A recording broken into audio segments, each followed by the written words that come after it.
کوهستان ضلع کې په 400 میگاواټ لویر سپاټګا پاور پروجیکټ کار دوام لري. د پبلک پرایویټ پارټنرشپ لاندې د توانایي د دې منصوبې نه به صوبې ته د کال 3 ارب روپۍ ګټه راځي.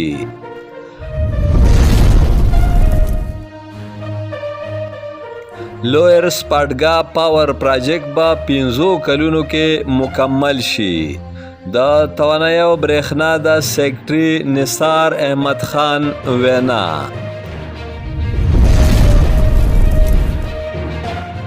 منصوبې ته ورپېښې مسلې او ستونزې به په اعلی کچ ناستې کې اوچتولې او حل به یې راوستلی شي. د خیبر پښتونخوا د توانایي او برېښنا د سیکرټري د کورین سرمایه‌کار ډلې سره د سپاټګا پاور پروجیکټ په هکله خبرې اترې.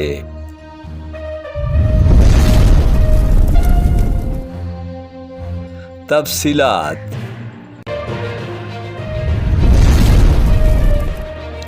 د خیبر پښتونخوا د توانایي او برېښنا سیکرټري نثار احمد خان په صوبه کې بارانه سرمایه‌کاري د توانایي شعبې د ترقۍ او پرمختګ دپاره د ملا تیر ګرځولی دی او ویلي دي چې خیبر پښتونخوا صوبه کې د بجلی جوړولو قدرتي وسیلې او وسایل د دې صوبې قیمتي خزانې دي. د دغه قیمتي خزانې په کار راوستلو سره نه یوازې ملک به د توانایي د بحران نه وویستلی شي بلکې د توانایي منصوبونه به صوبې ته هر کال د اربونو روپو په حساب سره ګټه ترلاسه کیږي. د توانایي او برېښنا سیکرټري دا خبرې د توانایي شعبه کې په سرکاري کچ کار کوونکي د جنوبي کوریا کمپنی او صوبایي حکومت په شریکه مرسته کوهستان کې د لویر سپاټګا پاور پروجیکټ د پرمختګ په حواله ډلې ته په خپله وینا کې کړي دي.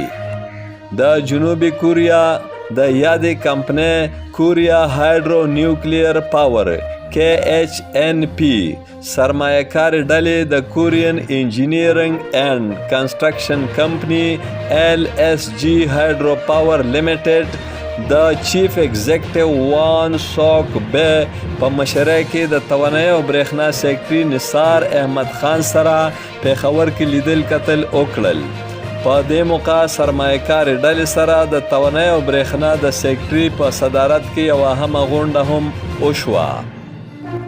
غونډه کې د پښتونخوا انرژي ډیولپمنټ اتھارټي پیډو چیف ایگزیکټیو انجینیر ریاض احمد جان، چیف انجینیر خرم دورانی، ډیپټي ډایریکټر رینیویبل انرژي پیډو انجینیر صفدر حیات، د توانایي او برېښنا د محکمې سینیر پلانینګ افیسر انجینیر لقمان حکیم او د کورین کمپنۍ پروجیکټ کوارډینیټر خرم خان هم موجود وو. غونډې ته بریفنګ ورکولو کې ویلی شول چې د پبلک پرایویټ پارټنرشپ لاندې د کورین کمپنۍ او خیبر پښتونخوا حکومت په شریکه مرسته به کوهستان کې د بجلی جوړولو د سپاټګا منصوبې نه 400 میگاواټ بجلی پیدا کولی شي او صوبې ته به د دې منصوبې نه د کال خوشا 3 ارب روپۍ ګټه ترلاسه کیږي. معلوماتو ورکولو کې دا هم ویلی شول چې لویر سپاټګا پاور پروجیکټ په 15 کلونو کې سر ته رسی. دا پروجیکټ د صوبې په اوسني تاریخ کې د بجلی جوړولو د ټولو نه لویه منصوبه ده. غونډه کې د انډیکیټیو جنریشن کیپیسټي ایکسپینشن پلان IGCEP او نیشنل ټرانسمیشن اینڈ ډسپیچ کمپنی NTDC په شمول نیشنل الیکټریک پاور ریګولیټري اتھارټي نیپرا سره د وفاق په سطح د ورپېښو ستونزو او مسلو په لړ کې هم خبرې اترې وشوې. په صوبایي سطح وفاق سره د منصوبې دپاره په جنریشن لایسنس جاری کېدو کې د خنډانو، رکاوټونو او نورو مسلو پورته کولو او حل راوستلو په لړ کې بیلابیلو اپشنونو باندې هم خبرې اترې وکړې شوې.